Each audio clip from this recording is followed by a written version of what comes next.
वसुदेवसुतं देवं कंसचाणूरमर्दनं देवकी परमानन्दं कृष्णो वन्दे जगद्गुरुं गुरुर्ब्रह्मा गुरुर्विष्णू गुरुर्देवो महेश्वरा गुरुसाक्षात् परब्रह्म तस्मै श्री गुरवे नमः.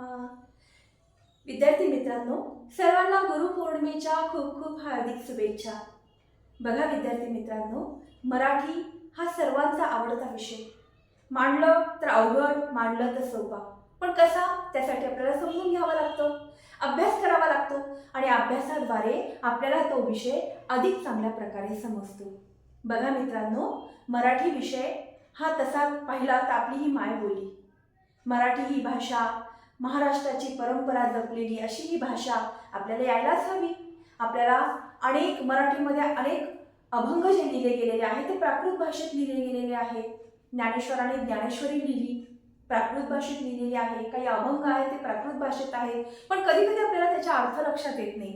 पण आपल्या अभ्यासामध्ये ते अभंग रूपाने असतात. पण आपल्याला ते समजून घ्यायचे, त्याचा अर्थ समजून घ्यायचा आहे. आपल्या जीवनामध्ये त्याचा किती मोठा वाटा आहे, आपल्या जीवनासाठी त्याचा किती मोठा उपयोग होणार आहे. कारण या अभंगातून संतांनी काय केलेलं आहे, आपल्याला एक प्रकारे मार्गदर्शन केलेलं आहे की जीवन कसं जगावं, जीवनामध्ये आलेल्या संकटांना आपण कसं तोंड द्यावं, त्याच्यातून आपण कसा मार्ग काढावा.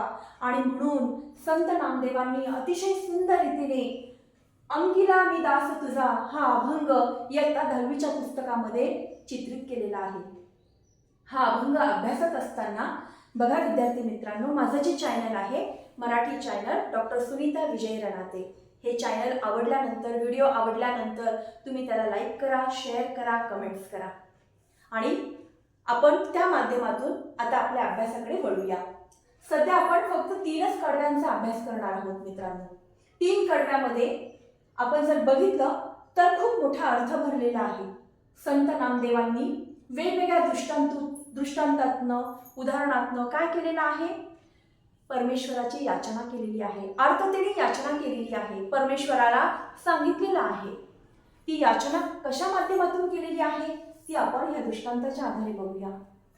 अग्नी माझे पडे बाळू माता धावे कणवाळू, तैसा धावे माझी या काजा अंकिला मी दास तुझा, सवेची झेपावे पक्षिणी पिली पडताची धरणी.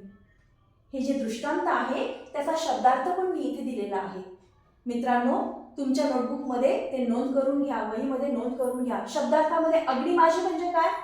अग्नी माझी म्हणजे आगीमध्ये. पडे म्हणजे काय? सापडे. कणवाळू, कणवाळू दयाळू हा त्याचा अर्थ आहे. तैसा त्याचप्रमाणे. माझी या म्हणजे काय? माझा. काजा याचा अर्थ काय? काजा म्हणजे काम, काम करणं. अंकिला, अंकिला म्हणजे अंकित झालेला, दास, सेवक या रूपाने. सवे म्हणजे काय? लगेच. पिली म्हणजे पिलू. अग्नी माझे पडे बाळू माता धावे कणवाळू. बघा विद्यार्थी मित्रांनो, आपल्या देशाला संतांची परंपरा आहे. निवृत्ती ज्ञानदेव, सोपान मुक्ताबाई, एकनाथ नामदेव, तुकाराम असा गजर करत हजारो वारकरी विठ्ठलाला भेटायला पंढरपूरला जातात आणि खरोखर विठ्ठलाचं दर्शन घेऊन एक आत्मिक समाधान मिळवून येतात.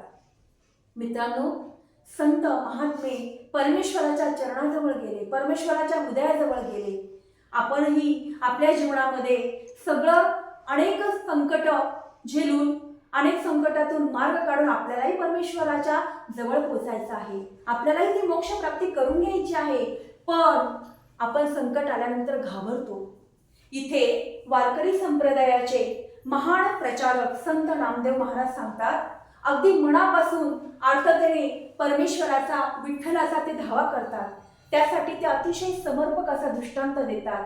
ते म्हणतात, अग्नी माझे पडे बाळू माता धावे कणवाळू. म्हणजेच ते म्हणतात की ज्याप्रमाणे नजर चुकीने कधीतरी आपलं लक्ष नसतं, अचानकपणे अशी एखादी घटना घडून जाते आणि अग्नीत सापडलेल्या बाळाला वाचवण्यासाठी, तो बाळ जेव्हा अग्नीत धाव घ्यायला जातो, अचानक पडतो, तेव्हा अचानक सापडलेल्या त्या अग्नीमध्ये पडलेल्या बाळाला वाचवण्यासाठी त्याची आई काय होते? व्याकुळ होते. व्याकुळ झाल्यानंतर काळजीने त्याच्याजवळ ती धावून जाते. काळजीने जवळ जाऊन जाते आणि त्याला मायेने प्रेमाने उचलून घेते. त्याचप्रमाणे हे प्रभू विठ्ठला, मी पूर्णपणे तुझा अंकित झालेला आहे. मी तुझा दास आहे, मी तुझा सेवक आहे. आईप्रमाणे तूही मला जर अडचण आली, काही अडथळे आले, तर त्या अडचणीमध्ये माझ्या कार्यामध्ये तू धाव घे. काझा म्हणजे काय? काम. माझ्या त्या कार्यामध्ये तू धाव घे. माझ्या अडचणींचा मार्ग सोडव आणि मला दिशा दाखव. असं सुंदर रीतीने वर्णन या पहिल्या अभंगामध्ये केलेलं आहे. तैसा धावे माझी या काझा, अंकिला मी दास तुझा. मी तुझा दास आहे. असं जसं आई बाळाला प्रेमाने उचलून घेते की नाही, अग्नीमध्ये पडलेल्या बाळाला ती पटकन उचलून घेतले, त्याप्रमाणे परमेश्वरा, मी अडचणीत असताना मला तू उचलून घे, कारण तू माझी आई आहे.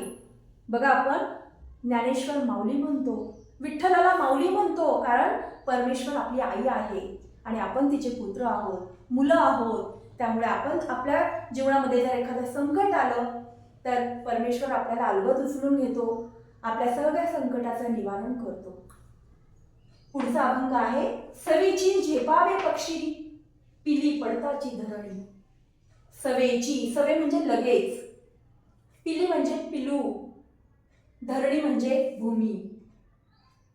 ज्याप्रमाणे विठ्ठलाची आळवणी करताना संत नामदेव महाराज म्हणतात की झाडावर एक सुंदरसं घरटं असतं आणि त्या घरट्यामध्ये पक्षाचं लहानसं पिल्लू त्या घरट्यामध्ये बसलेलं असतं. पण अचानक त्याला असं वाटतं की आपण उडावं, आकाशामध्ये गगनामध्ये विहार करावा, आणि म्हणून त्या प्रयत्नामध्ये ते पिल्लू काय करतं,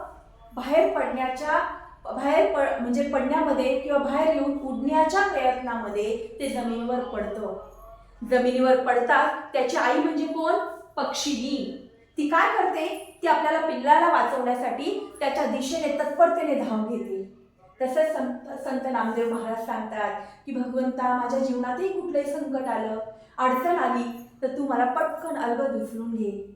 अशा सुंदर रीतीने दृष्टांताच्या आधारे, उदाहरणाच्या आधाराने संत नामदेवांनी आपल्या जीवनाला एक दिशा दिलेली आहे. आपल्या जीवनामध्ये आपण कसं राहिलं पाहिजे आणि कशा पद्धतीने संकट आल्यानंतर त्याचं निवारण परमेश्वर करतो, हे उदाहरणाच्या द्वारे दर्शवलेलं आहे.